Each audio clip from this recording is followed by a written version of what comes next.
is hopefully live. They're doing. All right, it's telling me it's live now. Cool. Hello, everybody. Very fun day today. I have the Tigers fan that no one knows apparently. Just that random guy you found on the internet somewhere. Yeah, I was just strolling through Twitter one day and like a hitchhiker on the side of the road sort of deal.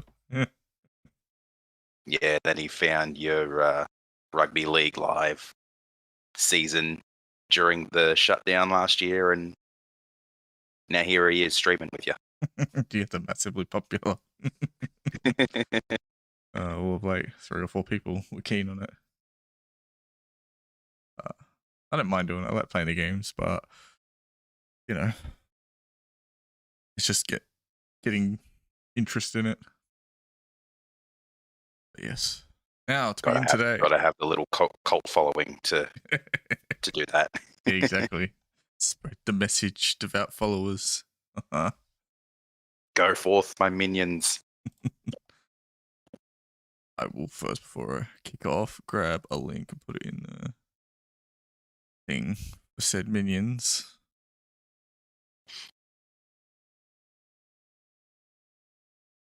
And then we'll get to Paul Kent and his galaxy-sized football IQ.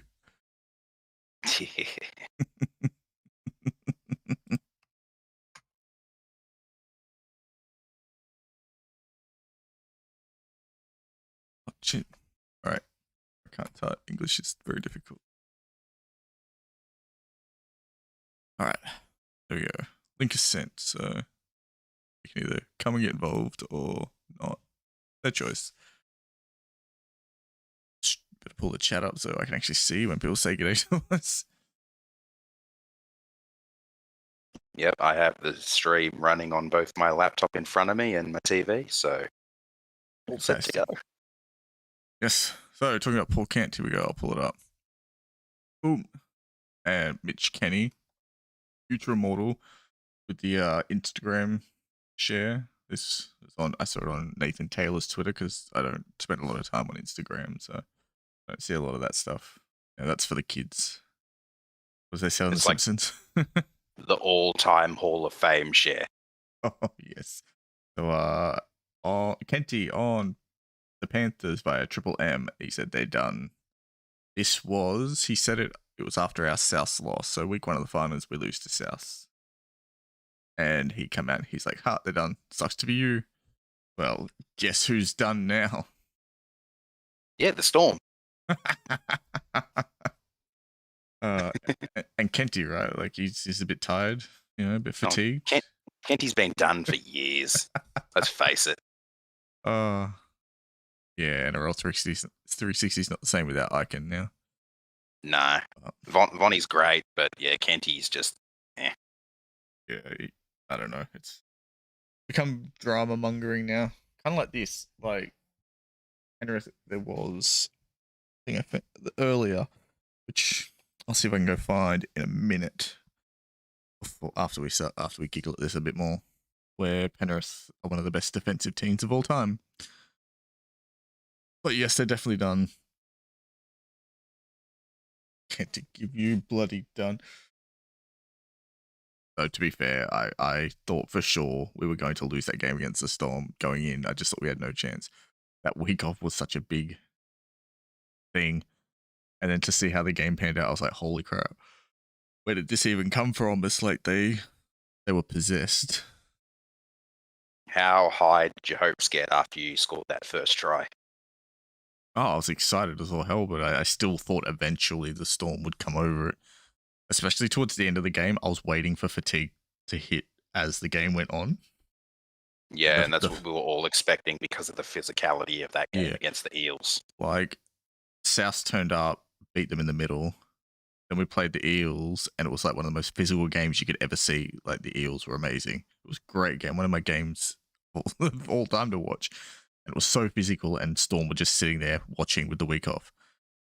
And then started the Melbourne game very similar to the Eels game, and I was like, man, and people were saying it was like between 25 and 30 degrees and all this at kickoff, and I Like, man, if they don't get a decent lead, Melbourne will chase it down as the game goes on.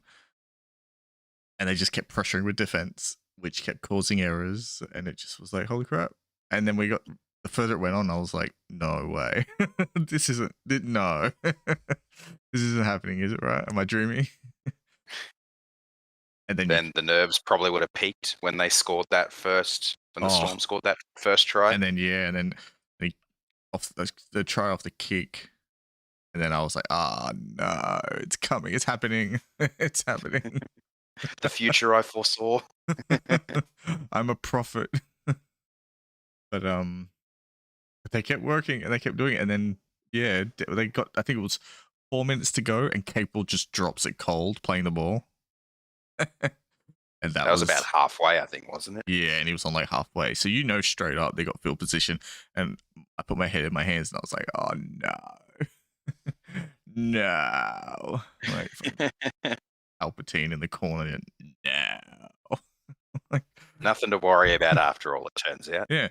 And then Storm get one last set with a minute to go and they just hold them out. Adokar kicks it into the middle of the field and Blue Eye gets the ball and we're going to a grand final and I'm like, holy crap. It completely blew my mind. Like, can't be any more proud of the team and the effort they put in. I replied to someone on Twitter who said it was the most un-Storm-like performance that the Storm have played in the last few years, and I said it was simultaneously the most Storm-like and the most un-Storm-like performance because the errors were not their usual style of play. Like, they just couldn't hold the ball to save their lives, but yeah, that was a big part of the defensive pressure you guys were putting on them. Well, but in saying that, they played grubby. They played dirty as soon as they started to fall behind. And that was something very Storm-like. But yeah, they were just on the end of some pretty intense defensive pressure. And I think that's where they miss Cameron Smith. I've seen comments saying it around, and I completely agree with it, is that's the part where you miss Cameron Smith. Yeah, they're a good team when they're putting on points. Excuse me. Losing Brandon so early probably hurt as well. Yeah. Because that obviously hurt with the fatigue in the middle. But the games they did lose this year, the 3 or 4 all year, all of them were games where there were those tight, grinding kind of arm wrestling games. And that's where you miss that's where you miss Cameron Smith. He has that football intelligence and that calmness where he, like in that game when they were making the errors and everything, he would have pulled them all aside, calmed them down, kicked the corners, played a bit of possession, a bit of field position, just chilled out for a minute and then picked their moments a bit better. That's what Cameron Smith would have done for them. They probably win that game with Cameron Smith. I'd say absolutely they do. But then again, he isn't known as one of the best of all time, just for the sake of it. It's a reasonably earned reputation, I'd say. Yeah. And like, because all the guys they've got now are massively talented, like elite level players, but they're all high tempo attacking star type players. They don't, I mean, I guess Hughes might be that controlled head, I guess. But he was characteristically unsettled. You see him, he kicked that one out in the full and he looked really frustrated and a bit. Yeah, there was another point when they were running a play. They were on about our 40-meter line or so, roughly. And they went to run this backline play or something with the second row outside him. And he went and he looked. Then he held the ball, took the tackle. And as he was being tackled, he started yelling at his teammates. And it just looked really unsettled. Yeah, it was one of those games where it kind of everything that could go against them kind of did. Through a mix of their own fault and just the pressure you guys were putting on them. The best example is that is what thoroughly deserved win. Yeah, the best example is Jennings dropping it with like 15 meters of open try line in front of him. Like, yeah, you guys were in trouble if he held on to that. Like, if he holds that ball, that's a try for all money. Nobody was saving that try. But they did the quick tap on and he just couldn't hold it.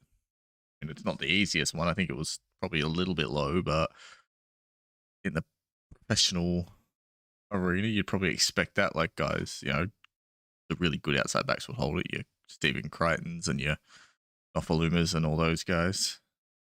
There Yeah. was also that diving, hurdling obstruction that was disallowed in the first half as well. Yeah, we're The highlight reel of no tries. yeah, Finucane, but he was like soccer slide tackling defenders, which I don't blame him. I think he tried to stop before the defensive line, which is what they're supposed to do. But it's like And he just slipped. Yeah, his feet decided they weren't done yet, so his upper body just sort of stopped, and his feet kept going. So I don't blame him. He tried to do the right thing, but it didn't quite work out. So he ended up taking Sorensen with him, and then Nelson airsoft a Solomona with the big swan dive. Speaking of Sorensen, how about that chase in the second half? That chase and Oh that my tackle. god! I stood up for that, and I was like doing the stereotypical arm pumping. I was because there's no way anyone would have guessed that someone was going to chase him down, let alone a forward. Like Tyrone May was the closest back to him, and as soon as I saw that before the chase even started, I was like, oh no, not It was Tyrone May. potentially the match-saving tackle. Yeah, and then he comes out of nowhere, and you're like, what the hell? And it's two forwards, and it's like, what the hell? So I said to the wife, I'm like, can we have some of these babies? She's Like that Sorensen tackle was shades of the kick out tackle in the in goal in round 3. Yeah, that right on full time. a lot of the comparisons went back to Scott Sattler 2003. Oh yeah, over the touchline. Yeah, it's a different result in the sense he didn't take him out, but just that effort for the forward to get back there and save the match, it's just insane. Like, I couldn't be happier that we've got him. He's only one of those ones. Both him and Kate Will did it where they brought them over and they just, I don't know, they just took these kind of average guys that people thought, oh yeah, they're all right, I guess, and turned them into stars. I was worried for you as well when Leota was ruled out that that'd bring Eisenhuth back in, but it looks like Oh my god. he didn't play, did he? What did Batman say? Why did you say that name? Oh my god. Like, I don't have anything against Eisenhuth. Like, he'll plug a hole and do his job, but one of the Those things, moments where it matters. yeah, one of the things I think that did us in that first South game was having Eisenhuth instead of Leota. Yeah. That's why when Leota was out last week and putting Pengai, that prop was so much better. Because Eisenhuth runs with all the force of wet 2-minute noodles. That's a comparison if ever I heard one. But like, it sounds harsh. Like, he's all right defensively, I think. He's got that sort of, he's a big body, so he can sort of hold his own in the defense and he'll plug the holes. But in a finals game, when you're going up, like, for example, in that South game, when we were going up, Burgess had like 200 run meters. So we need and South were defending like devils. Like, you need someone with a bit of oomph in their game. And he didn't have that. So Fish ended up having to do it all himself. And, well, we saw how that went. South were able to just target him and keep his meters down. And even Toto kind of got left stranded. So, in these big finals games, you need a well-rounded forward pack. The commentators in the finals games keep talking about the moments that matter. And there were plenty of those moments that mattered on both teams. Oh, massively. I don't know, the last couple of games have been some of my favorite all year. The fact that we were still, like, in the year that everyone's talking about blowout scorelines, and the fact that we would have lost those games up until the final minute. Versus Eels, it was Junior Polo drops the ball in the last minute, and they have almost a full set. Storm have a whole set with about a minute to go. Like, that's exciting. neutrals, as far as I know, love the quality of the games. The referee's copying a bit of a lacking, I guess, but When are they not? yeah, that's nothing unusual.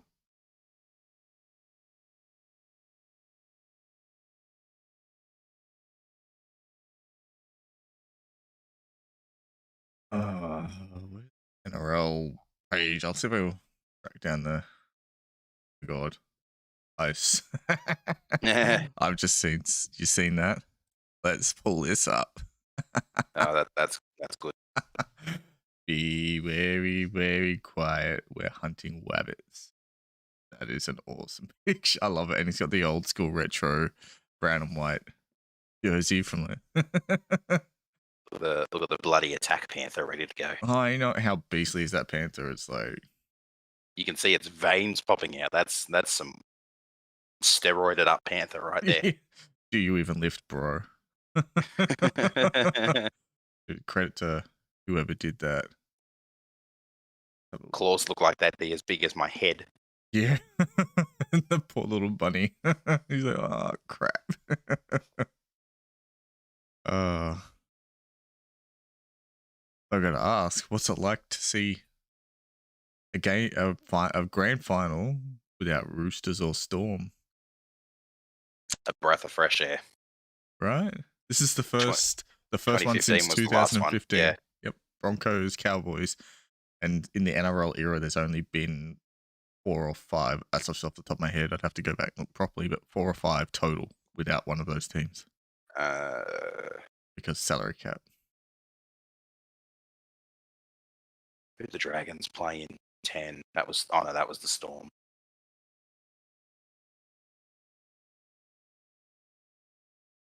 Well, there was Tigers Cowboys in 05. I'm obviously going to know that one. Yeah, if you forgot that one, there'd be a concern. Trying to think off the top of my head now.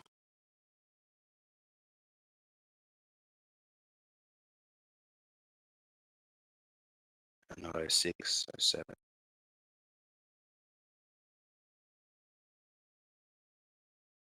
Actually, it wasn't the grand final in 07.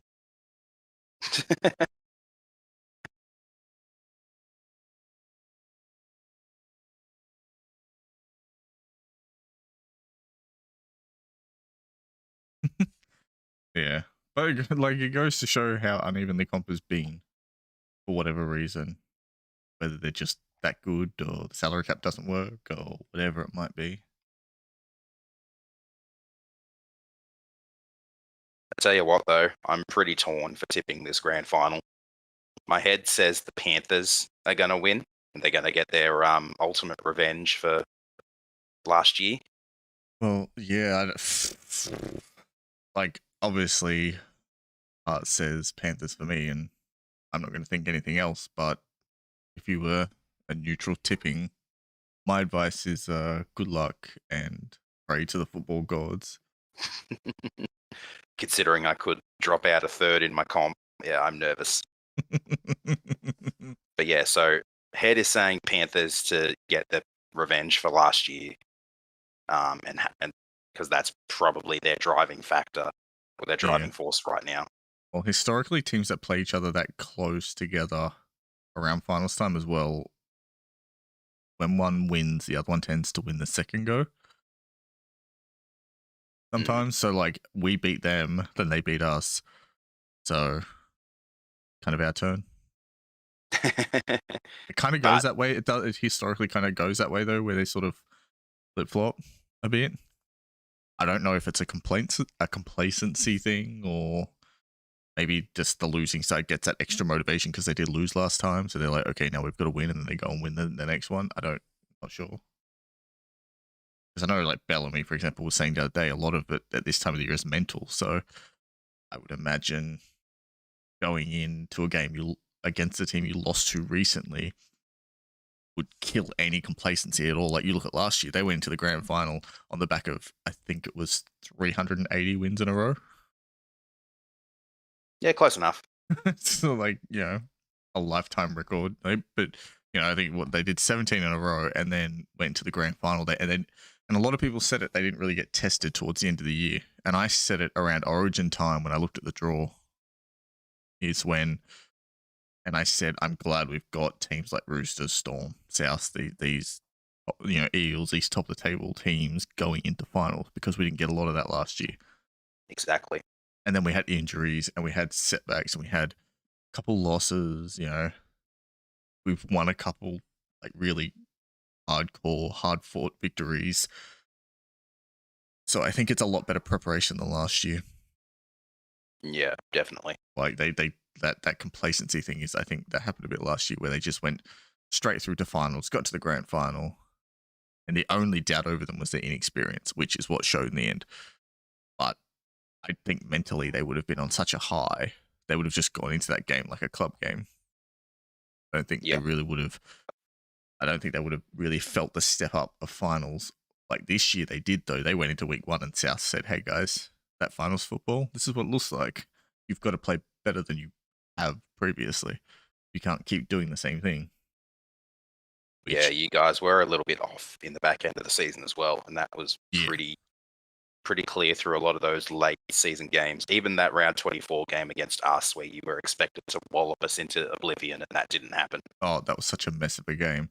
Like everyone was tipping 50, 60 plus, and it didn't even get close. And not complaining though. No, definitely not. But yeah. Last year it would have happened that way though, because they were just flying so high. They probably would have gone through that same game and just gone, "Oh yeah, we just put 50 points on for fun." And this time they've learnt what it actually means to get down in those trenches, as they say. And I think it's funny. That's the funniest part is our grand final rivals this week are the team that handed us like probably the club the biggest lesson they could have in these 2 years. I think I saw on Twitter as well earlier that I think it was earlier in the week or something, or last week or whatever, that in the NRL era there have been 4 occasions where teams that faced off in week 1 have faced off again in the grand final, and in 2 of those the result was reversed. So it's a 50-50 split for that stat as well. Oh, cool. So that should help you tipping. Let's go for some more 50-50-ness. Because obviously 2015, the Cowboys reversed the result and got the win over the Broncos. 2005, the Tigers did the double over the Cowboys. 1999 is one of the others. I think that was the same result. Dragons beating Storm, I think. Was it? I don't even know. 99. I have to look that up now. Yeah, that was Dragon Storm. Well, that wasn't the one with the big high tackle penalty. Or maybe try? that was a reversal as well. I think maybe the Storm might have won in week 1 and the Dragons got there. I'll double check. Oh, good Dragons. Pretty sure that was the year with the big penalty try grand final. Yeah, so finals week 1 is 1999. Yeah. And I will pull it up on the screen because why not? So this is the draw for week 1, 1999. Finals week 1, 34-10. So it wasn't even like a small, like 2-point victory or anything. They actually beat them pretty well. I don't actually remember the game off the top of my head. Remember the grand final a bit better, and then they go through, meet again in the grand final, and then the Storm beat them by 2 points. So that's the second one where the result was reversed. Yep. Then the other one was 2015. You'll remember a lot better because much more recent. Somebody, we won't name any names, dropped the grand final. Big defining moment in that one. So the other one was the penalty try off a high tackle in goal, and this one was the This might be the wrong year there. Yeah, I'm still on 99. So good reminder for Broncos fans when they actually played finals. Probably 2015. Yeah, you could say the same about the Tigers too. Good reminder for when they were decent. But yeah. So, week 1 finals, 16-12. It's also a close enough game, 4-point difference. And then they got the week, and then Broncos got the week off, obviously winning that. They went to week 3, beat the Roosters pretty well, 31-12, and then grand final and it's 17-16, which obviously we all know that's one that people say is one of the better grand finals recently. A lot of people like that one. Hell of a finish. Which, fun fact, little thing, pretty sure JT's goal kick got moved over slightly when he put it in the wrong spot. Yeah, I remember seeing that. And like it was already after the siren, and that the commentators were just like, "Oh, come on, just let him go, just let him kick it." I'll just mention Because that. he then had to reset his whole process and start it again. Yeah. And then I think he was getting rushed by the ref as well. Man, imagine that you're kicking for a grand final and the referee like tells you to hurry the hell up. After full time, I might add. You're like, okay, good job, ref. Like, the siren's already sounded. Give him 10 years if that's how long he needs. Yeah, imagine rushing Jonathan Thurston on the football field for anything, and it's be like, bro. But yeah, I'll just mention that for no particular reason at all. Kickers kicking from the wrong spot in the finals game. Oh, yeah, not like that ever happens. Imagine that happening nowadays with all the video technology and Oh, I know, right? And, be an absolute farce. You'd never hear the end of it. So here are the odds on Sportsbet. You guys are favourites, $1.68 to $2.25. So decently close. We're favourites. Yep. How does that happen? The Storm. I know we beat the Storm. I know we beat the Storm. But South literally beat us like 3 weeks ago. You also put 50 on the Rabbits earlier in the year. I know, but like when they didn't have a full strength team, did their legs fall off? Like half our team is like in ICU this week, you know, with broken bones and shrapnel and yeah, Toto's going to press conferences in a wheelchair. Yeah, in a wheelchair, which was completely legit, obviously. That's kind of funny though. I mean, you know for a fact if he was legit needing that wheelchair, the club would not let kick out push it. No. You can imagine kick out goes to push it. And they're like, no. Bad kick out. Bad Viliami. Just like, you'd have to, yeah, one of your spine players is pushing that one. Good to see him having a bit of fun with it, though.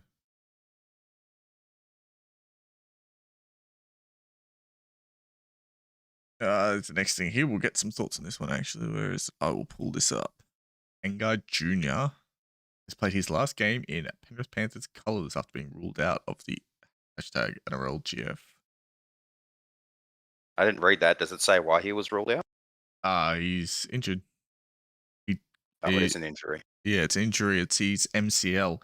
There was a thing I read somewhere. I can't remember where I read it now, but apparently he could have pushed through, but decided, like, you know how quite often they'll go through the week and then maybe do like a bit of a fitness test at the end of the week. But he's basically decided to give Bentalenu the week and know for a fact, yes, he will be picked and playing and can prepare. So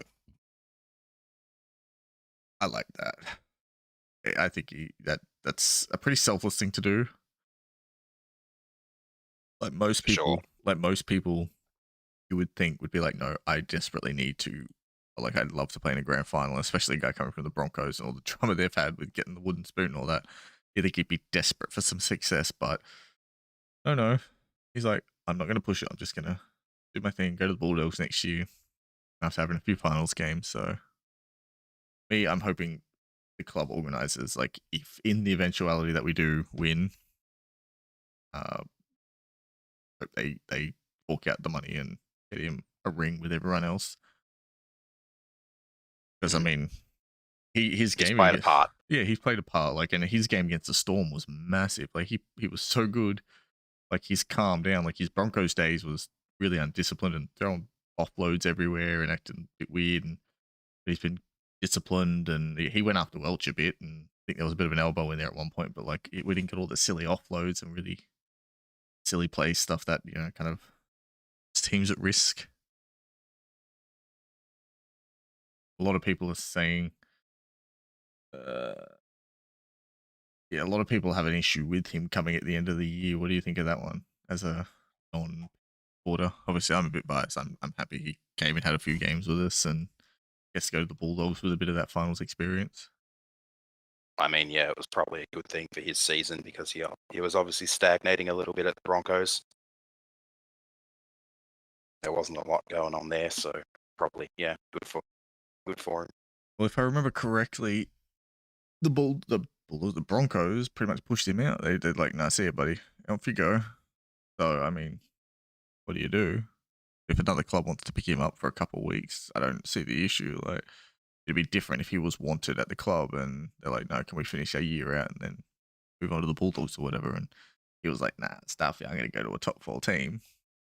Okay, maybe then you'd be like, "What the hell? That's a bit weird." If all y'all, I'm going to go play finals footy. Yeah, anyway, pack in my bag. I'm going to go play in the grand final now. See you guys. that might be a bit odd, but I assume it's part of. I mean, if Broncos want to rebuild and reset, that's up to them. I think they should have the right to do that. Like after winning the wooden spoon, if they feel getting rid of players early and rebuilding their roster is how to do it, I think they should have the right to do that. For sure. I mean, they're the ones taking on the risk at the end of the day, getting rid of high-profile players like Pangai Jr. And it gives the Bulldogs a lot of benefit. I mean, they're going to have, just from us, they're going to have Brent Nade and Pangai Jr. and Matt Burton, who all now have played in this final series, who are going to come in there next year. Do you reckon if the Broncos kept Pangai, do you reckon they would have finished much higher up the ladder? Well, it's hard to say considering there was a gap between them and the Tigers in 13th. I don't think it makes a huge difference. Yeah. Their season was decided. I think what you'll see from them is just some progression now from an off season. It was probably good because you can sort of like that reset, and now you can just play a couple games, hit your off season. It feels like you're moving forward. Like Gus always talks about, like especially with hiring and firing coaches and that. He said if it gets to the point where the club feels like you can't progress any further with that coach, well, there's no sense dragging it out. Just do it, cut the ties, and you're done. It's the best thing for everyone. And that's kind of how I see it with this Pangai and the Broncos. I think it's like they felt like the relationship there was done between them. So you might as well just cut the cord, get it over with. Yeah, just cut your losses. And progress with whatever you feel like the future is. And in their case, they've got a lot of really good young forwards coming through, so they might as well get them some game time and get them into an off season and just start trying to progress up that ladder because they desperately need to. Yeah, it didn't help that Pangai was suspended at the time he left the Broncos, I'm pretty sure. I think he still had like 2 games left on that suspension. Yeah, he finished his suspension with us. He came back for, what was it, round 20 or 21? Yeah. So it's like, I mean, what was Which was good for him because he was also there. Oh, he died. Hello? I was saying it was. Hello? Oh, wow. Your audio has died. You there? Yeah, something's wrong with the microphone. Oh, no, we're having technical difficulties. Hello? Oh, there he is. Oh, there we go. Okay. I felt like watching the Tigers for a minute there. Everything was all happy and excitable, and then bam, it died. Don't remind me. And I was like, oh my God. No, so I was just saying he actually was there to play through most of that really tough run you guys had against all those top teams. So he was in a top team playing against the other top teams, so that would have been really good for him as well, as opposed to being a part of the Broncos and Yeah. getting towed up by most of those top teams. Yeah, and really it's the Bulldogs that benefit the most. Him Yeah, personally, because him they get personally the as well. experience that he gets. Yeah. He gets the experience this year, and they gain that experience in him next year. Exactly. They're the big winners out of it. That's why I said they're going to get 3 finals playing, footballers into their squad next year, and Matt Burton, who will play in the grand final this week. Indeed. Naden played in the grand final last year, and guy just beat the Storm in a prelim. Like that is huge for them. Looking at their roster, you imagine those 3 in there, and then you get Josh Adokar, who obviously comes from pretty much one of the most professional, the top 2 professional clubs in the game. I guess now you call them 3. I think we're getting there, but still not with those best clubs yet. But coming from the Storm, which is one of the best clubs in the game, like that is a hell of a recruitment drive. Oh yeah. They're looking all right for next year. Just the hooker that bugs me. They need a genuine dummy half. And Yeah, that's the same thing I've been thinking. Like that's really the only puzzle piece that they're missing now, the dummy half that holds the spine together. And some forwards that aren't going to get suspended every 3 weeks. That too. Like, I mean, Jack Hetherington gets suspended for tying his football boots the wrong way at this point. Do you reckon Pangai Jr. is going to be a starter, or will he start on the bench at the Dogs? Hard to say, hey, because they've got Thompson. Considering Hetherington's discipline issues, whether it happens or not, I don't know, but I would not be surprised to see Pangai start at prop and Hetherington drop back to the bench. Come on, yeah. That's what I'd be leaning towards, thinking would be happening as well. That way you can sort of manage him a bit better. Maybe cool him off a little bit on the bench and then go, right, now go play some football, calm down. And being the you're not going to want 2 firebrands on the field at the same time. Yeah, well, you'll have 3. Say, for example, if you start Thompson at lock, Pangai at prop, and Hetherington at prop, you've got 3 hardcore, fiery suspension, magnets. Thompson's not as bad though. Not as bad, but he's had a few, so he has to be careful he doesn't get there.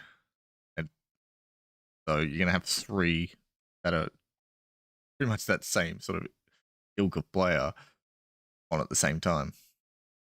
I mean, you never know. It could be a strategy where you just put them on 2 props and a lock and just say, right, see that other team? I just want you to run over the top of them. Just do that for me. Just feed them some spicy nuggets beforehand and say, right, off you go, guys. I mean, that could be Barrett's thinking with that. And then you have maybe a bench with some more stable workers who can maybe play whatever minutes you need them to play. Who knows? And personally, it's not how I would go, but it is a strategy. I mean, it could work. I mean, that first 20 minutes, you could be running over the top of teams. I mean, hey, if it works, it works. Yeah. It could be a very big gamble, but it could be a gamble that pays off. Yeah. Personally, I personally would start Pangai and then bring Hetherington off the bench at that, 20, 30 minute mark, whatever it is, when the fatigue starts hitting. Let him run through till just after half time. So you've got that constant sort of impact. And then you bring Pangai back on at 60 minutes or whatever it is. Play the last 20 minutes and then there you go. Watch him steamroll the competition. Yeah, in those last 20-minute stints. But who the hell knows with Barrett? I mean, they can't even get their halves right at the moment. So it's really hard to tell which way he's going to go, especially, with such a masterful attacking coach like he is.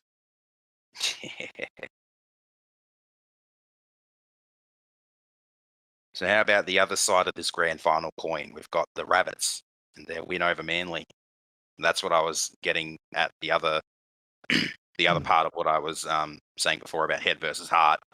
Like head's saying Panthers, but heart is saying, "Come on, give old man Benji another ring." Well, I don't know anyone, like, if Benji did get a grand final win and go out on that, I can't imagine anyone begrudging him that. Even Panthers fans. Like, Benji's probably one of the more popular players across the game, just in general. To not play for your club. Yeah, like most people like Benji. Like, what can you say about the guy? Like, he's just a great Like he's footballer and a played wonderful for guy. 4 different teams now, and you'd have to say the fans of the other 12 teams that he hasn't played for still adore him. Yeah, everyone loves him. He's Benji. Like, he's one of the reasons I like Tiger so Changed much. the game in New Zealand. Yeah, Like- I remember watching him play live back in the day. I'm old enough to be able to go, yeah, I remember the mid 2000s. I used, when and Farah was really good too. I remember there were times when I used to say Farah should be playing Origin. Like, these guys were great. Other than the fact they're playing my team, obviously, but still, I wouldn't begrudge it at all. Not in the slightest. Yeah, but I think I saw a post today. Benji came out and said he might not even retire, supposedly. Like, gonna play on. Yeah, potentially. Interesting. I don't know. I just assumed. I mean, I think everyone has, hasn't they? That this would be his last year, go to a grand final, and I off think into I the saw sunset. someone share it from the Fox League Twitter. I'll have a look, but because I don't know. It's interesting. I mean, and it looks like he's probably got a decent media career ahead of him. Yeah, Always, he does all that work on 360. yeah, he's always on Fox and that, and he speaks pretty well and everything. So good to listen to. Another one of those past players who has that experience and that nous that works in the media field. Well, I'll see if I can find the Fox.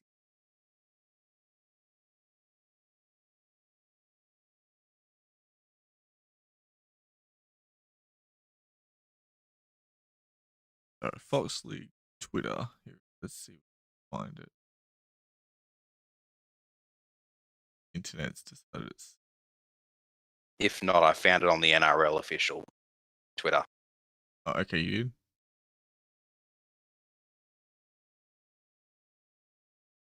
Let's find NRL. 4 hours ago. It's entitled "False Alarm" and picture of Benji in his Rabbits training gear. False alarm. Benji Marshall reveals he may not retire to continue playing in 2022. That's the one. Oh. Well, let's have a look, see, shall we? I haven't read anything. Obviously, I've kind of not been reading too much of the news lately. So we'll pull it up and we'll have a look. But that headline is enough to give you an idea. Grabs your attention, doesn't it? False alarm. Benji eager to play again in 2022. Brad Walter, senior reporter. Benji Marshall insists he may play again next season and has not made any decision to end his illustrious 19-year career. Sunday night's grand final. South Sydney coach Wayne Bennett indicated after the Rabbitohs qualified for the grand final with last Friday night's defeat Manly that Marshall was set to bow out in a premiership decider against Penrith. However, the 36-year-old, geez, he's 36. Give it up, man. Yeah. You're pretty much similar age to me, and getting out of bed is bad enough. He'll be 37 in February. Like, I need to, pull out the deep heat and get it on the knees and everything just from getting out of bed. So, like, that is not a false alarm. He is 37 in February. Yeah, like, unless he's trying to break Cameron Smith's record or something, I don't know. He's a little bit off that. I think he's played, 330 odd? Yeah, Cameron Smith. He's a little bit off the 430 odd or the 420 odd or whatever it was that Smith played. Unless he just wants to be the oldest player that ever played or something. Or to make it to number 2 on the list. However, 36-year-old who will make his second grand final appearance in 16 seasons after leading West to the 2005 Premiership said he felt like he could.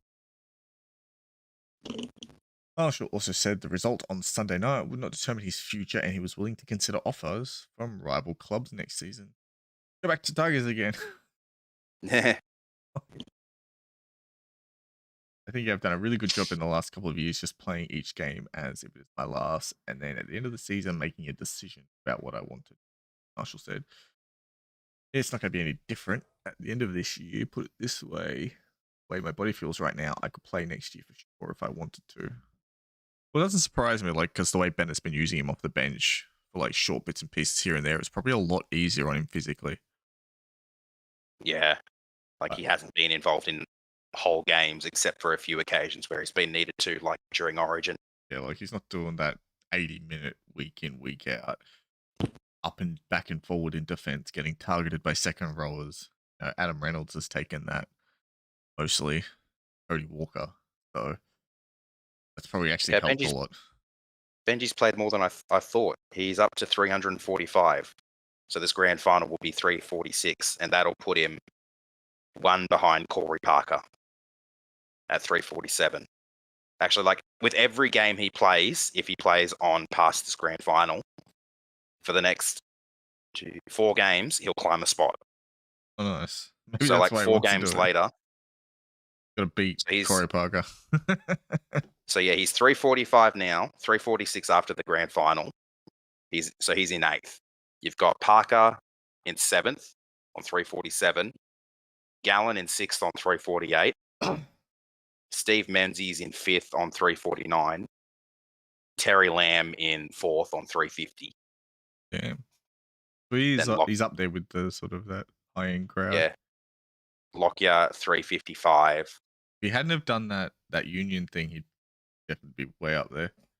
Oh yeah, he'd already be like 3rd at least. Oh. Then you've got Cooper Cronk in 2nd on 372, and then Smith finished on 430. I still can't believe how many games Smith played. That is ridiculous.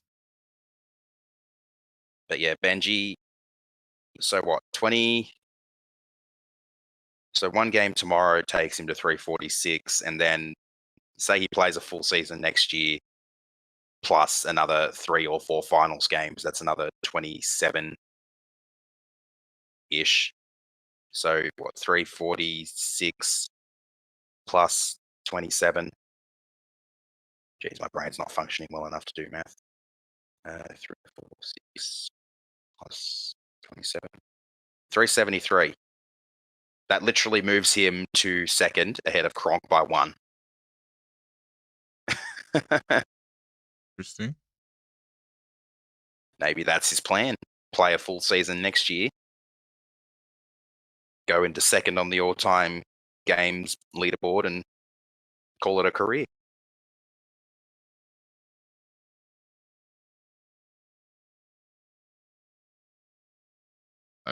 Yeah, I don't know. It's worth giving a serious thought to.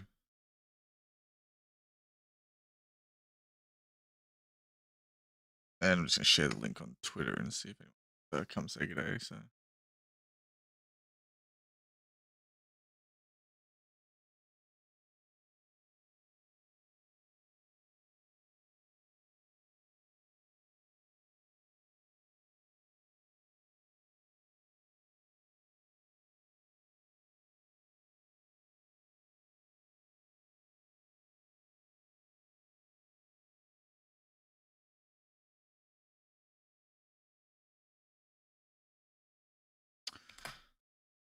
As far as the Manly South game itself goes, I mean, I hate saying this after our game because this is the same thing with the Storm, but the South definitely had an easier go of it than we did. Like, I would imagine Manly just didn't challenge them like we expected them to. Yeah, they made too many errors. Again, like it seemed to be a bit of a theme, I guess. But It was almost like they stayed on the bus a little bit longer after it was delayed.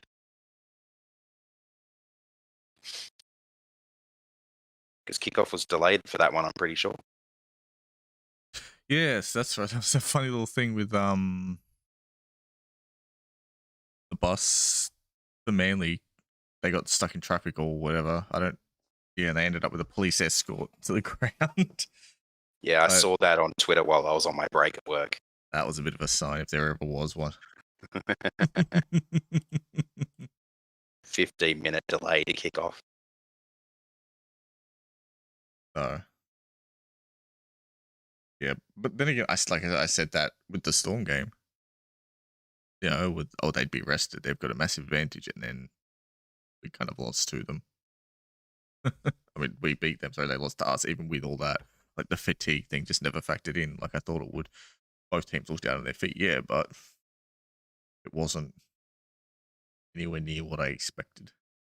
That's why those prelims are usually so tough for the away team, because the home team has had that week off. Well, the good thing is we technically are the home team for the grand final. Yeah, wow. We finished higher on the ladder. So Yeah, 2v3. Yes, so we get to wear the black jerseys instead of those damn pink ones. I mean, that was the Storm Panthers grand final was the only one where you would have been wearing the pink ones. Yeah, and I'm just like, don't get me wrong, I have nothing against the jersey at all. I like the fact that we have the option in there.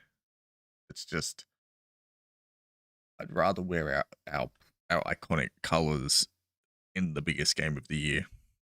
As opposed to being pretty in pink. Yeah, like, especially the fact that, we have gone back to having the licorice all sorts on there, and it's the plain black. I think it's probably one of the best jerseys we've ever had. I think that is one that deserves to be worn in the grand final. While the Rabbits will have their red and green and white combo as opposed to their red, green and black, I think. Yeah, there won't be much of a clash, so they might be allowed to wear their home. Like the NRL might let them get away with it. I don't know. Do you reckon you guys would have been able to get away with wearing your home jersey for the grand final if it was Storm versus you guys? Is there a clash in purple versus black? Ooh, I'm pretty sure we wore it like that last year, didn't we? They're both dark colors. Yeah, they are dark. They might. I don't know. It depends how hard they enforce that sort of thing, I guess. I think the Storm's purple jersey was a bit more purple this year than it was last year, so like a bit of a darker shade of purple, I feel. Yeah, I'm not sure. Yeah, it all comes down to the NRL and how much they enforce that stuff. I mean, we've seen, if I remember off the top of my head correctly, I'm pretty sure like a Tigers Knights match, maybe it was, and they were both almost orange because the Knights wore their minor one or whatever, their mining jersey, and Tigers had their more orange one on or something. If I'm remembering off the top of my head, a couple of years ago or something. Yeah, usually when the Tigers end up playing them in Newcastle, whenever they have their mining jerseys on, it's usually a bit of a clash. Unless the Tigers have a predominantly white away jersey, which they do more often than not. You like compare it to the AFL. The AFL are very, very strict on that home versus away gear. Yeah. Like I'm trying to remember what year it was. I think it might have been 2018. Hang on, I'm gonna look this up. All right, so while you're doing that, I'll finish up this article. So where were we?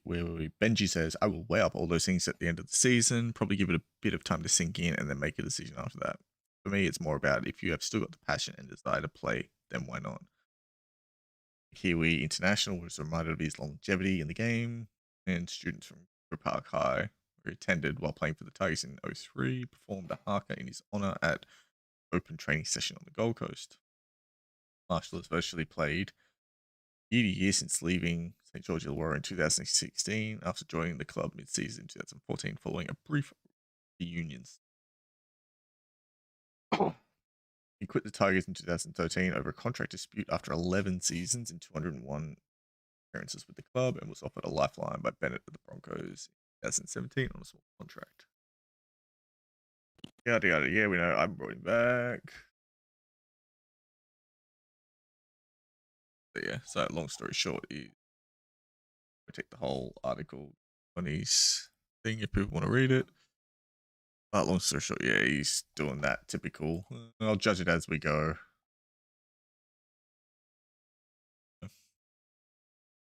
Got a grand final to play. Get through that first. I mean, yeah. Would you be thinking of anything else right now? Like, I couldn't I know imagine. where my priorities would be. Yeah, I couldn't imagine caring about retirement in that moment. You're so busy wanting to win that trophy and get that premiership ring. Like, who gives a crap? You can worry about retiring after, the week of celebrating. Yeah, you've got a grand final in 5 days. Like, Get that done. you win that, you got like another week of celebrating after that to do before you can worry about retiring. So I found the one I was talking about. In the AFL in 2017, Yep. the grand final was the Adelaide Crows and the Richmond Tigers. The Adelaide Crows home jersey was predominantly, okay, so it's like a navy blue, but with very bright blue, red and yellow stripes across the front. The Richmond Tigers home jersey is black with a yellow sash sort of thing across the front of it. All right, so it's Adelaide and who'd you say? Richmond? Richmond 2017. Like there are some pictures here.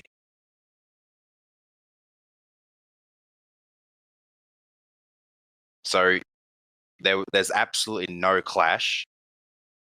The middle one on the bottom row, like when you were at the top of the page.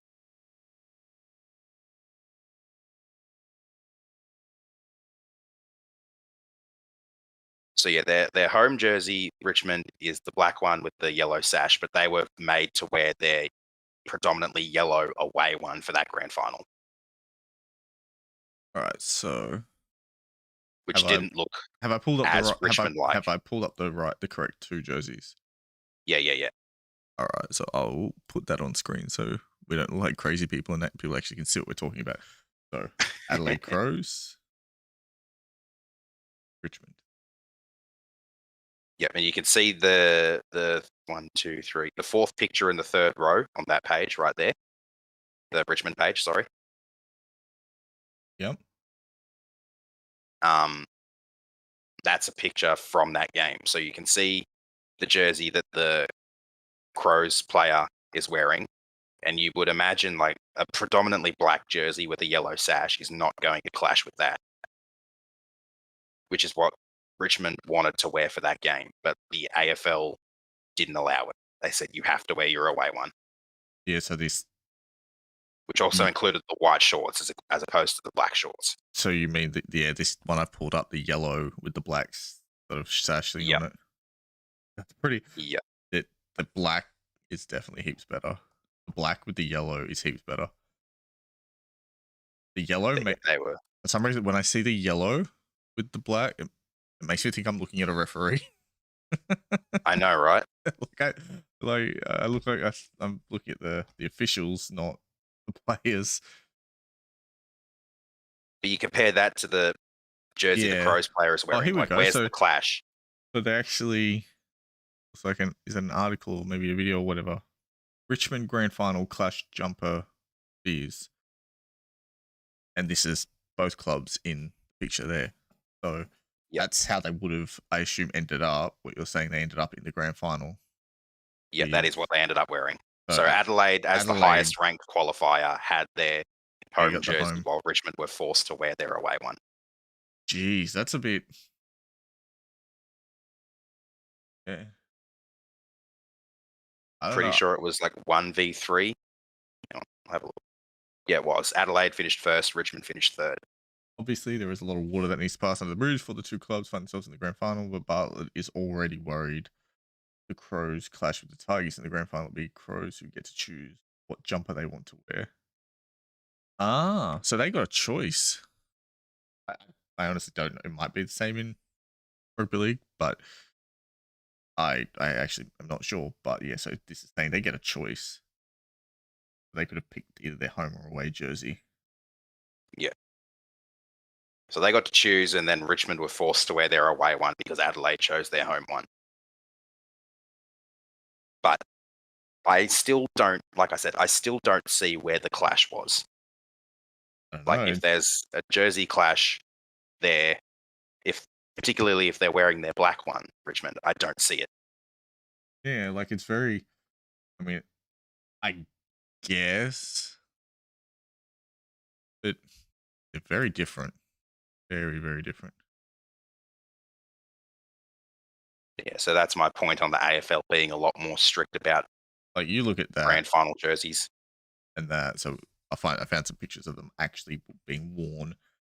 Like I can't see those jerseys being mixed up at all. Like on field, I don't know. That doesn't No, seem that doesn't have the clash. Like I like don't know. not even the shorts.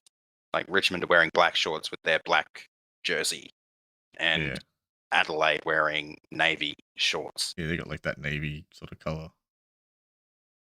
Like they're very distinct from each other. They look very different. Like I wouldn't have any. Like if you were watching that on TV or even live at the ground, I can't imagine that being too much of an issue. Yeah, there was a huge uproar about it in the AFL community in general, particularly Richmond fans. They thought it was pretty unfair that, like, for a big game, they're not wearing their main jersey when there's no clash with the other team wearing their main jersey. It was a bit of a shit show. Richmond ended Yeah. up winning though, so they ended up getting the last laugh, Of course they and they did. won by a decent margin as well. Yeah. I mean, I don't know. Yeah, I'm. My thoughts are more if they don't clash that bad, just let them wear for a grand final. I'd say let them wear their home jersey. What their preference. I feel like Penrith, Mm. obviously, you're gonna want the black jersey with the licorice all swords because that's our iconic colors. That's our branding, I guess. Like, there's not too much different between the South's home and away. I think it's pretty much like their home jersey has more of like a black outline or a black stripe and black shorts, while the away one has those yellow with more of the yellow outline and the yellow, not yellow, white with um, outline with the white shorts.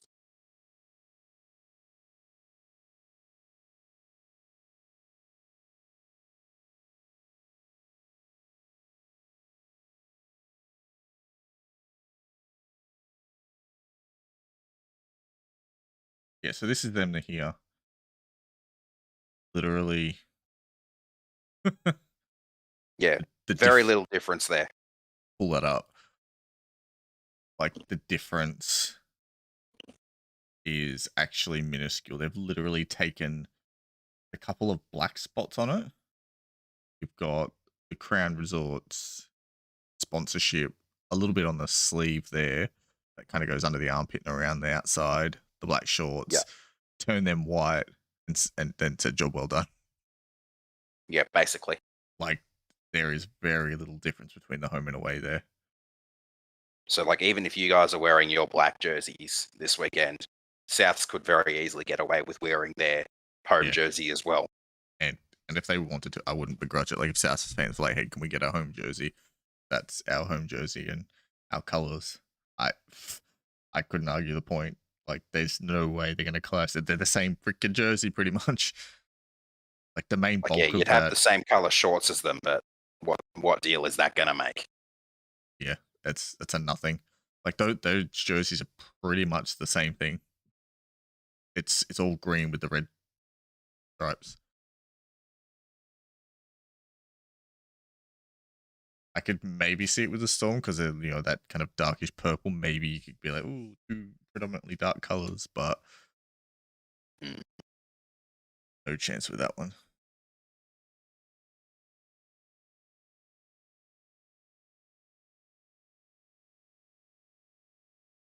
You'd make it work either way. Like, that's not their jersey's not a big deal. Like, you guys will obviously be wearing your black one. Like, there's no way in hell you guys are going to wear your pink jersey for a grand final if you don't have to. No, that's what I said. It comes back to, especially with the iconic licorice all sorts. They're gonna want those those colours in the grand final. That's just the way it is. Harken back to 03. Yeah, exactly. Like even 91, the 91 grand final, was kicking old school. You know, I'll pull it up.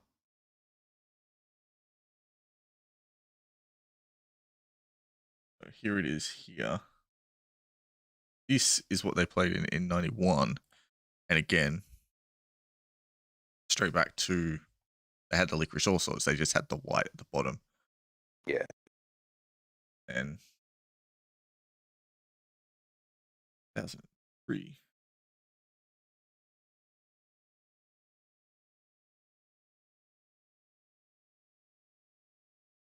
This is what they wore in the grand final. Not quite the same licorice all sorts, but similar. No.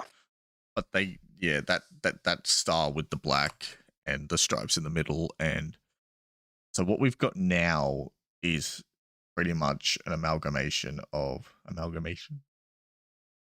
of 2003 and 91 with the licorice all sorts from 91 and the all black from 2003. Mm. That's it there on Ryan Girdler. So, When did the pink one come in? Like, what was there an idea behind the pink one at first? I think it was. I don't know the year. It was later on. But definitely, obviously, about appealing to the female market, I guess.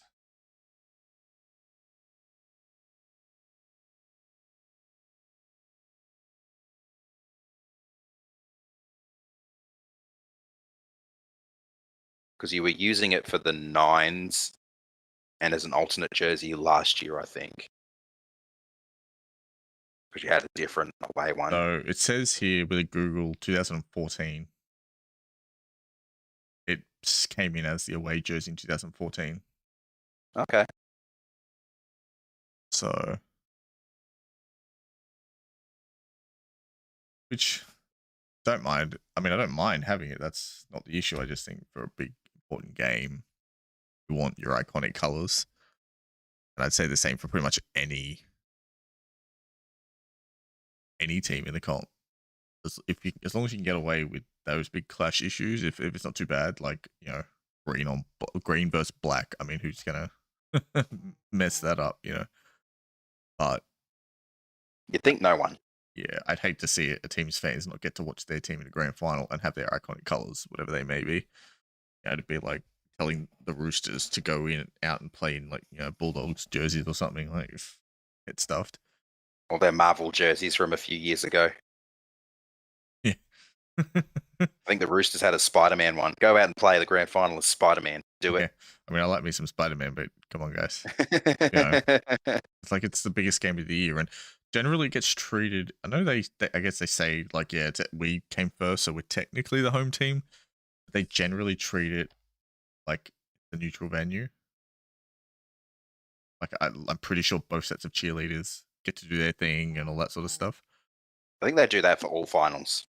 So Or they usually do that for all finals. that's what I mean. So it's not like it's the end of the world if both teams get to run out to their usual thing they run out to at like the start of the game. It's not the end of the world or anything. I guess the question is, do you know which way your tips are going to go? You said earlier that it's difficult for you to what you're doing.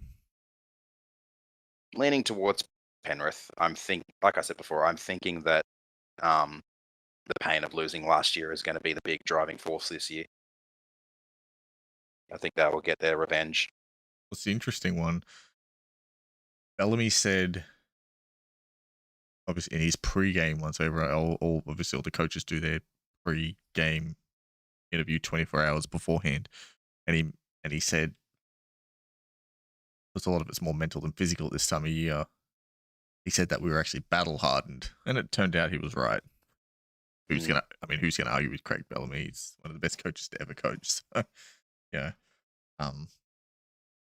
It's a question of whether that that exact thing is the thing that needs to carry over into the grand final, and whether that's going to happen or not. And that's probably the big message of training this week. Yeah. What happened last year happened. Here's your chance to make amends, sort of thing. And I'd be reminding them how South defended better than they did, with better line speed than they did. Their kicking game from Adam Reynolds was better than Nathan Cleary. I'd be rubbing it in their faces as a coach. I'd be saying, look at this. Is that what we want to happen again? Oh, and remember last year we played in this thing called a grand final as well? And we They got absolutely schooled. Yeah, because they went away from their normal game. They didn't play what worked. They lost their heads like a bunch of little excited puppies running around, and I think they were just excited to be there more than anything. So, Yeah, now that they've gotten that out of their system, they're ready to roll for the big one this year. yeah, which I guess last year they were the youngest team in the comp, so we kind of accepted a bit. And I think this year they're the second youngest team in the comp. So Tigers hooray. might be the youngest, I think. Yeah, so hooray for going up a year, I guess. But you're all a year older now, so it's time to act like grown-ups. A year older, a year wiser. That's the hope, but I don't know. South were theory. South were very, very good when they played us. So I guess it just depends how much complacency is there from when they beat Manly, because that game I think was a lot easier than it should have been. Like Manly. How much review of that game from 3 weeks ago do you reckon is going to be watched this week? I don't know. It's really interesting. If I was Penrith, I'd be doing it, but I wonder what South's take on it would be, because they're on the flip side of that. They won that game. Do you watch that game and go, oh wow, how good were we? Fuck, we're good. They're the ones that have to worry about complacency. Yeah, they are, because they're the one. Like, yes, we're going in favourites once we beat the Storm, but they're the ones who beat us last time. They had the slightly easier game against Manly, and I'm not insulting Manly. They just they made errors and made it easier for South than they should have. They could have. They had the ability to make it harder for South, but they just didn't. Those South are definitely the ones who have to look out for complacency more in this one. Especially like what happens if, Burgess doesn't run for 200 meters again. Not saying he won't, but that was a big part of why they were so good. They had field position and possession as their forward pack. Yeah, can those players that stepped up massively for Souths step up again? It's the exact thing they need to happen again. When complacency is going to be there a little bit. Because, they're not playing against Eisenhuth this time. They're playing against our first choice front row rotation with Brian To'o to support them. And instead of Charlie Staines, we've got Brighton on the other wing, who as well has the ability to run for 150 meters, 200 meters in a game, if need be. And he just does it in his sleep most of the time. Like, he's a big, strong boy. Like, I don't know if you saw the tackle on Justin Olam on the weekend, who you always hear about how tough he is. He's like a block of concrete and smashes through everyone. Stephen Crichton sat him on his ass. There was this one tackle, and a few people have mentioned it around. I think it's in the highlights for the game. And he absolutely just sits him down. And you're like, holy crap, where did that come from? Because Crichton's actually quite a big boy. He's got that sort of almost Latrell Mitchell build where he's going to be a pretty strong bloke as he grows into his body over a few off seasons. So it's a very different prospect from last time they played us. Massively different. Yeah, exactly. And even though Momorowski isn't the greatest in attack, he's horrible at setting up his winger. Defensively, that side's going to be very different with Momorowski and Crichton. Because those few changes make a lot of difference. Yeah, like, for example, Gay Guy's try that he scored where he kind of just threw Staines off quite easily. He's not going to have that again this time. Momorowski and Crichton are going to stick those tackles. They are the main pair on that side. They know how to work together. Yeah, and that's why they're going with that, because defensively it's they're the best team in the comp defensively this year. So, that's why last week's game was billed as the best attack versus the best defense. And apparently defense wins finals. They keep telling us that. They keep saying it, and Cooper Cronk's been saying in his entire short commentary career how even if your attack sort of falls short a bit, if your defense is rock solid, it's not the end of the world because you've got something to fall back on. Exactly. And then if you can stop tries being scored against you, that's okay. You're still in the game then. And then as soon as you do click, even if it is for short periods of time or maybe it's the next week, you've got that defensive mindset to say, well, who gives a shit? We're still going to win the game. We're just going to win the game 6-4 or something. I don't know, but so I don't know. Interesting. I don't know. I can't get over us going in as favourites over South. Like you would assume after that win that it would be them. I wonder if everyone's changed their mind after the Storm game, because we went in heavy underdogs against the Storm. So I wonder if it's all that game and everyone's going, oh my God, freaked out and going, quick, put money on the Panthers. Well, that's what I was saying. I was saying like the winner of the Storm and Panthers game is going to go into the grand final as favourites. And it's understandable why. It's just, I don't know. Makes me a bit wary. I don't know. I wouldn't be so quick to do it that way though. There are a lot of factors involved. Fair. Like if we went in against Manly instead of South, you'd be like, yeah, Panthers favourites, whatever. But I just hope people aren't forgetting that they did beat us a couple of weeks ago. I don't know. There have been a lot of good games in this final series so far. Well, you look at it, we're in the, how good is it? We're in the year of blowout scorelines where everyone's complaining, oh my God, 40 points every week. And then we've had, what is it? So we had Titans Roosters, which came down to the last play of the game. Panthers Eels, which came down to the last minute of the game. Panthers Storm came down to the last minute of the game. Like it's, how good has it been? Even Eels Knights was a lot closer than expected, because you look at the ladder and the difference between 6 and 7. I don't think people expected that to be as competitive as it was. I think it kind of especially 5 and 8. Like, I think that definitely eighth made it into the finals with a 10-win, 14-loss record. Like that is unheard of, and they took it to a team that I think had a 15-win, 9-loss record. I mean, taking it right down to that very last play, and by all accounts, should have won. Yeah, that was a fun game to watch the online discourse on for a bit with the drop kick. I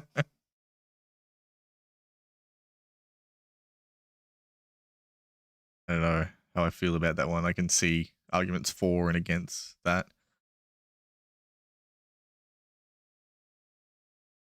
I mean, he was obviously deliberately kicking the ball, but at the same time, is he going for a drop goal? No, he certainly wasn't. Like, that's a knock on by all accounts. Like, yeah. At the moment, the standard is essentially you're deliberately kicking it, and that's okay. But they'll count it as a drop kick regardless. You don't. Which is why that Slater one happened a few years back. You don't have to technically be going for goal, as far as I know, as long as you're deliberately kicking it. So Slater goes to put in a grubber and does that and whatever. So the rule itself makes sense. It's whether you think the rule needs to be changed or not. I think Tedesco also got one last year as well. Happened a couple of times. Not last year. When he was playing for the Tigers up against the Gold Coast at Seabus, there was a game up there where he got a similar kick in. I don't remember if he was the one who scored the try, but I remember he was the one who dropped the ball and still managed to kick it. But I don't remember in that one if it touched the ground or not. I think it kind of rolled down his leg and he like hocked his leg out and got the kick away that way. So it's sort of a similar thing, sort of a different thing. Yeah. Oh. Yeah, I don't know. I don't mind it the way it is. It doesn't happen very often, I think, off the top top of our head, there's like between two of us, we can think of probably 3 examples. Mm. I mean, it's less players are going to start doing it deliberately very often, but how much advantage are you really going to get from it that you're not getting from a normal grubber anyway? Like, it's not giving you an extra advantage, you know, that you would otherwise I reckon get. the Eels were lucky to get that penalty try. I don't like even. I think Ponga was close enough to have a chance at preventing that try. So I still think Oh, I the did. right I call thought for should sure. have been the sin bin. I thought for sure in the moment it was like when I was watching it live, I thought it was definitely going to be, A sin bin. yeah, I thought it was going to be a penalty try for sure. Oh, really? Let's. We're gonna find it. Maybe we can, I'll pause it because otherwise, pull it up and I'll pause it. Otherwise, I'll get us for flipping copyright. But highlights up. Ad block. Ross, I hate it, and I've got ad block on. So.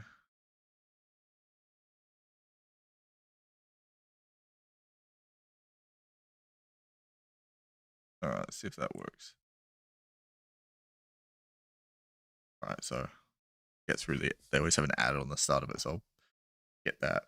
I'll go through to the end, right at the end of the game, where I can explain why I thought that, and it might make a bit more sense than just, oh, hey, I thought this, everyone can get stuffed. Just how many ads do you want? 50. All the ads. All right, I'll be right back watching all the ads. See you at midnight. I'll probably have to call it soon too.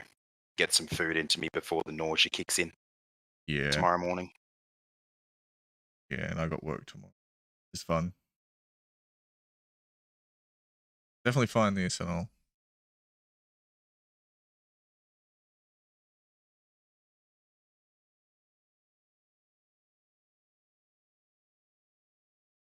Yeah, Live I was still thinking The way I bin. saw it, and maybe I'll see it different here when we look at it again. Yeah, pretty sure Ponga overruns it, like well past it. Ah, here it is. Yeah, so might show the slow motion. If I can get, I'll grab the replay version. Yeah. That. Go. Do.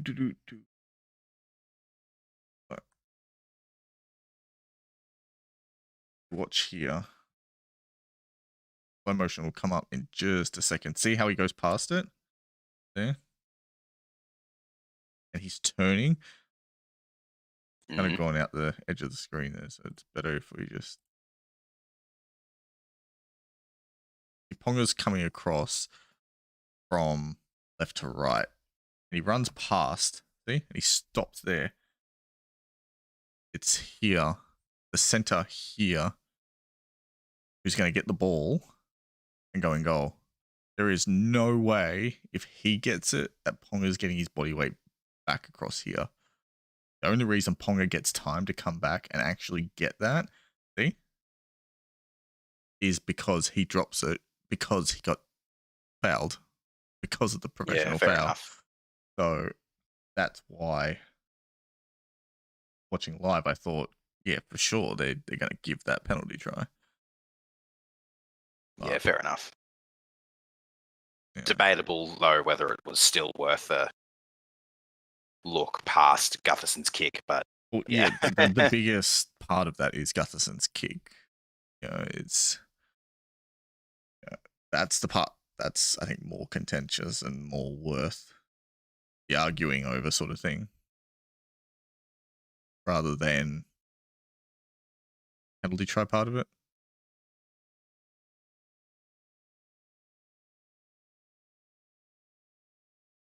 Credit to the Knights, though. They were hanging in there pretty darn well until that moment. Did I show that up? I might not have put that up on screen properly. It might not have worked. I don't think it did. Bloody technology. You press the buttons and do all the right things, and then it tells you to get stuffed anyway. Yeah, it's still sometimes it's like, nah, I'm not doing this today. Yeah, it's the weekday after work. The computer's a bit tired. All right, so that's pulled up. I'll play it here. It should work now. Even though I did it right last time, but it just didn't want to. It's like what a child just doesn't want to do what it's told. You see, Yeah, it's on screen now. yeah, you saw there, Ponga came from here across to there, left to right, as I was explaining before, and his body weight sort of coming this way and stops. He only gets the ball, play it, because he drops it and dribbles over there. Like, there is no chance. As you said, though, the contentious part is, as we were saying, was the key. Ponga ran to where he is now from the inside, wasn't he? Like he was over. Yeah. So he on went from the inside. So he went from the post side, sideline, at like full pace, and overshot it, expecting Gutherson's kick to go. Yeah, so probably he was to the corner. He was expecting Gutherson to kick it into that corner. If I can get it in the right spot. Like, how was Gutherson shaping? Was Gutherson shaping to kick it to the you look corner? He's looking to the outside for a pass. Oh, he's looking to pass. He's looking to pass. So that's why. So what Ponga here is doing, he's actually looking to cover the center and winger on essentially the overlap. So he would have been expecting that's Ferguson. So that's Ponga Blake and then Blake Ferguson. So he's expecting have to cover these guys, most likely Blake Ferguson, on the overlap. So you've got here, essentially, so he would have gone to run across here and cover this gap over here on this side, which is where his body, see, he ends up there. He's coming out at Ferguson. It's not till Gutho does his little dinky kick. That, little dropsies. Yeah, as I paused it here, you can see he's gone, oh crap, I've overread the play. Which he hasn't. It's literally just a it's just a silly little unfortunate kick. thing from. I mean, if that's just a normal grubber, it's just a great kick where he's managed to throw the fullback out and kicks it off the inside of his foot back inside, which we've seen happen heaps of times. I think Cook actually did it against Manly, where he was running towards the sideline and kicked it off the inside of his left foot. So because he's going towards the sideline, the defenders have sort of covered that way with the fullback coming across, with Turbo coming across.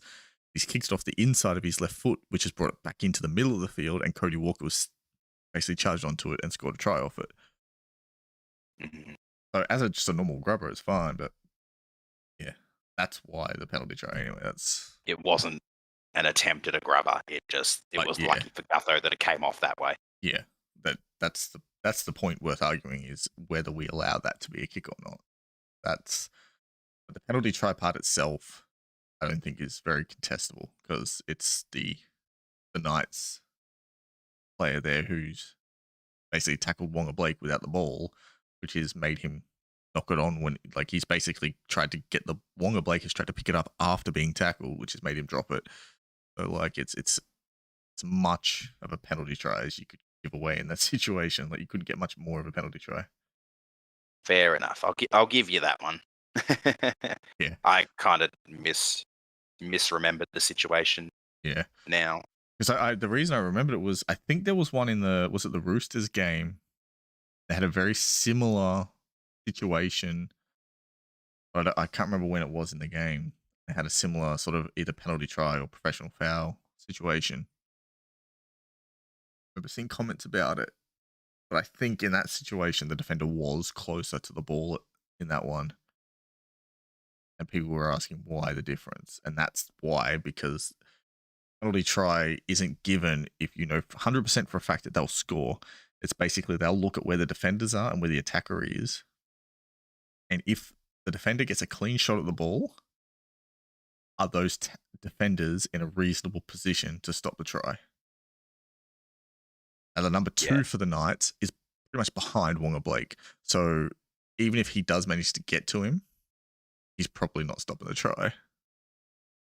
Ponga's overshot it.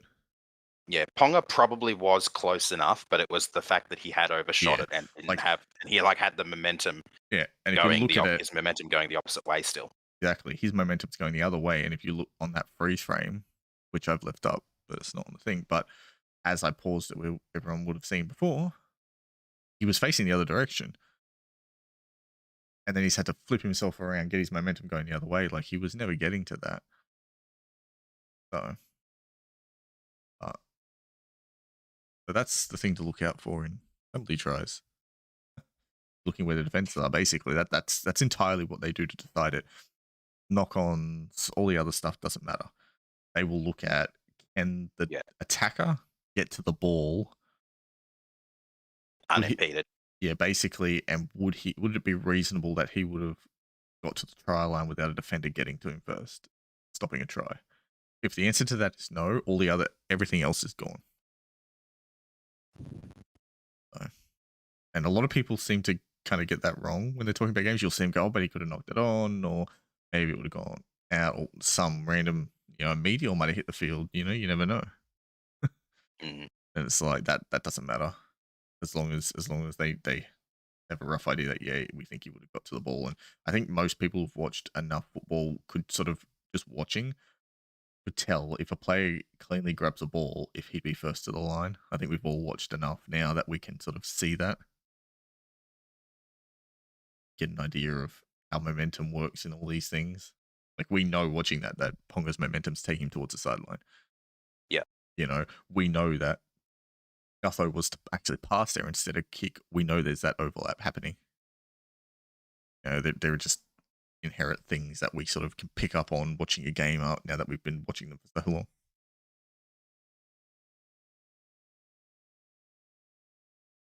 Yeah, we as fans have the ability now to sometimes see the plays and what's going to happen better than some of the players do. Yeah, exactly. Is there anything else we need to touch on before we go and you upgrade your 5G network after your injection? Come on, aliens, I want to talk to you already. I know, right? What the hell? Well, my arm has just started to feel a bit tender, so that's kicking in. Yeah, they always say that sort of first 12 hours isn't so bad. After that, things start getting a bit funny and sore and whatever happens. So Yeah, well, we're pretty much coming up to the 12-hour mark now, like about half an hour away, so yeah. I need to get some food into me. I'm gonna go have some ice cream because ice cream is good. Everyone should eat ice cream. Makes you. I'll probably have some ice cream for dessert now that you've mentioned I built my dad board on ice cream. it. That's actually something to go off of. Everyone obviously would have seen about the Melbourne stuff happening with their party shenanigans. Yeah. My big takeaway from that is, holy crap, Munster almost has a dad bod. He was in there with his shirt off, and I'm like, what the hell? He's supposed to be an elite athlete. He looks like he's got a dad bod almost. He's so close. You'd expect that more from someone like Welsh or the Cheese or anyone else, really. Like, it's crazy. Like, you look at these guys, even Latrell Mitchell, who is actually, like, as far as athlete goes, he's a beast of an athlete. It's insane. Like, he's 100% got a dad bod. And he's 100% got a dad bod. I'm like, what the hell, guys? How cool is this, representing the dad bod community? Like, you don't expect to see, especially in a game like this where it relies a lot on endurance, strength, speed, physicality. And these guys are rocking out in dad bods. It's like, holy crap. Like, when I saw that, I was blown away. I'm like, wow, I expected Munster to be at least a little bit sort of ripped under there, especially the way that he runs. Like, he's got an excellent running game. He looks really strong and everything's great, and like takes his shirt off and he looks like he's tradie from down the road who eats too many pies for breakfast. Like, holy crap. Grand final celebrations from last year still hanging around. That must be a hell of a celebration.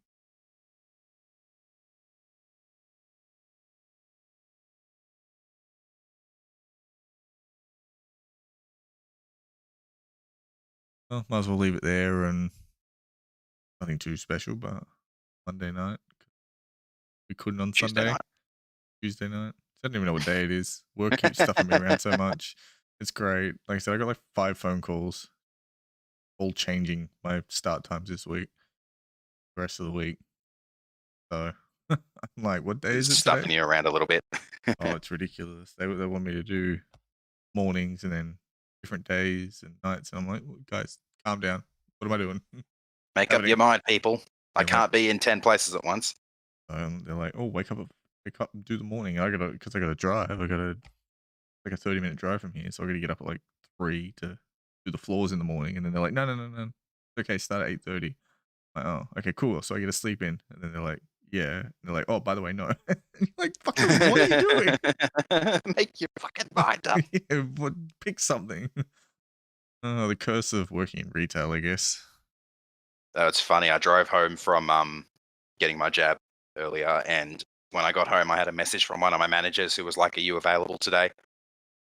This is after this manager was told by another manager that no, Aaron's not going to be available on Tuesday or Wednesday, and his availability for Thursday is pending as well. That's retail. That's how they are. They're like, did you die? Yes. Okay, you can have 1 day off. I was literally just like, "Nah, sorry, not available today. Just got vaxxed and was told to have 24 hours rest." You know, they told you they generally tell you to chill out and whatever. Yeah, after I told them about my symptoms that I had, after the first one, they told me to take it a lot easier after this one, just because that, like I said and like you said, second one hits a lot of people a bit harder. Well, yeah, So that's what they said at the hospital. I got my first one done at one of the GPs up here. The second one I did at the hospital, and they said, yeah, the first AZ is worse and the second Pfizer's worse. That's what they said. So I'm like, like, get stuff to be wanting to go to work on that. Like if it's anything like my first one where I got my worst ones, I was stuffed. I woke up shaking in the middle of the night. It was horrible. But the second one was good. So if you have anything like that on your second one, there's no way you want to be at work and start feeling like that. no, exactly. Especially when the manager I told me about the side effects she had after a second one, like she was in no state to work whatsoever. Yeah, and that's the thing is most people, like I think the state, saw it on Twitter somewhere. I think first doses were at like 80% for the state, and second doses it's like between 50 and 70 somewhere. I don't know. So I think most So people. first dose, I think we're like 85.3 or Yeah. 86.3. Hang on, I'll bring it up on my phone. I What is it think called? most people can sort of empathize at this point when other people get it. They're like, oh yeah, I know that. I did that. They kind of know what's happening. Last update was an hour ago. 86.2% have received first dose, and 61.7 fully vaccinated. Yeah, I thought so. And close. I was saying so. So we're getting closer to that Generally, magical 70. yeah. So generally speaking, if you go to work and be like, hey, I'm getting my first or second dose of this, they generally can empathize with what's happening at the time and symptoms and side effects and all that, because there's chances that they know either themselves or someone who've had it is pretty big. Yeah. Like it's gonna happen. Like Especially if in you walk retail. downtown and you walk downtown and you see 10 people, at least 6 of those 10 people on average are going to have had both doses.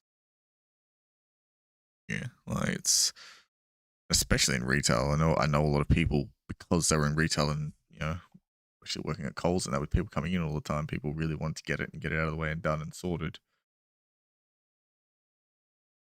Because they they didn't want to get it right. They wanted to be vaccinated so they could be looked after and whatnot. So that was my thing. I wanted to make sure I didn't get ridiculously sick out of something. Yeah. We'll leave it there with breaking medical news. Trusted doctors. Yeah, your 2 hosts of this wonderful stream are all vaxxed up and ready to commune with the aliens. But at least you know you won't get anything over the stream. So there you go. All right. Thanks The anyone who Valley. listens, and hope it was good. And we will catch you next time. Hopefully, we'll get back to actually doing it on Sundays properly. But yeah, we got rained out literally, which sucks because I have to carry all my stuff from the house out to the garage because I've got 2 children under 2, and there is Noise. all the noise. Literally Absolutely all all of it. it. Just all of it. It's yeah. They invented new levels of decibels at this point. They just break the sound barrier. There's a physicist standing outside the house wondering how this is possible. They broke the known universe. Like, so yeah, so I have to carry all the bits out to the garage. I got to set up here with a table and everything, but if it's raining, then that's all shot to hell. So anyway, thanks guys, and we'll catch you next time.